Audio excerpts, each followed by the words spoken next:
ഉൽപ്പത്തി പുസ്തകം 14 അധ്യായം 12 മുതൽ 24 വരെയുള്ള വാക്യങ്ങൾ.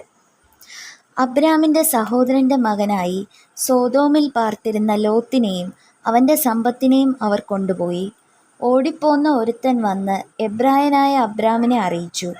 അവൻ എഷ്കോലിൻ്റെയും ആനേരിൻ്റെയും സഹോദരനായി അമോര്യനായ മമ്രയുടെ തോപ്പിൽ പാർത്തിരുന്നു.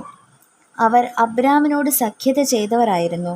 തൻ്റെ സഹോദരനെ ബദ്ധനാക്കി കൊണ്ടുപോയി എന്ന് അബ്രാം കേട്ടപ്പോൾ അവൻ തൻ്റെ വീട്ടിൽ ജനിച്ചവരും അഭ്യാസികളുമായ 318 പേരെ കൂട്ടിക്കൊണ്ട് ദാൻ വരെ പിന്തുടർന്നു.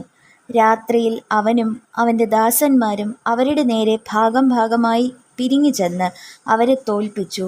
ദമ്മേശെക്കിൻ്റെ ഇടത്ത് ഭാഗത്തുള്ള ഹോബ വരെ അവരെ പിന്തുടർന്നു. അവൻ സമ്പത്തൊക്കെ മടക്കി കൊണ്ടുവന്നു. തൻ്റെ സഹോദരനായ ലോത്തിനെയും അവൻ്റെ സമ്പത്തിനെയും സ്ത്രീകളെയും ജനത്തെയും കൂടെ മടക്കി കൊണ്ടുവന്നു. അവൻ കെദർലായോമോരിനെയും കൂടെയുള്ള രാജാക്കന്മാരെയും തോൽപ്പിച്ചിട്ട് മടങ്ങി വന്നപ്പോൾ സോദോം രാജാവ് രാജതാഴ്വര എന്ന ശാവേ താഴ്വര വരെ അവനെ എതിരേറ്റ് ചെന്നു.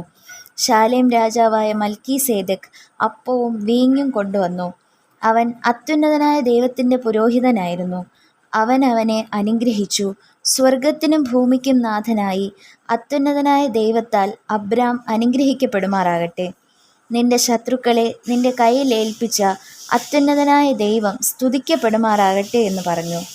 അവന് അബ്രാം സകലത്തിലും ദശാംശം കൊടുത്തു. സോദോം രാജാവ് അബ്രാമിനോട്, ആളുകളെ എനിക്ക് തരിക, സമ്പത്ത് നീ എടുത്തുകൊള്ളുക എന്ന് പറഞ്ഞു. അതിന് അബ്രാം സോദോം രാജാവിനോട് പറഞ്ഞത്, ഞാൻ അബ്രാമിനെ സമ്പന്നനാക്കിയെന്ന് നീ പറയാതിരിപ്പാൻ ഞാൻ ഒരു ചരടാകട്ടെ ചെരുപ്പുവാറാകട്ടെ നിനക്കുള്ളതിൽ യാതൊന്നുമാകട്ടെ എടുക്കയില്ല എന്ന് ഞാൻ സ്വർഗത്തിനും ഭൂമിക്കും നാഥനായ അത്യുന്നതനായ ദൈവമായ യഹോവയെങ്കിലേക്ക് കൈ ഉയർത്തി സത്യം ചെയ്യുന്നു. ബാല്യക്കാർ ഭക്ഷിച്ചതും എന്നോടുകൂടെ വന്ന ആനേർ, എഷ്കോൽ, മമ്രേ എന്നീ പുരുഷന്മാരുടെ ഓഹരി മാത്രമേ വേണ്ടൂ.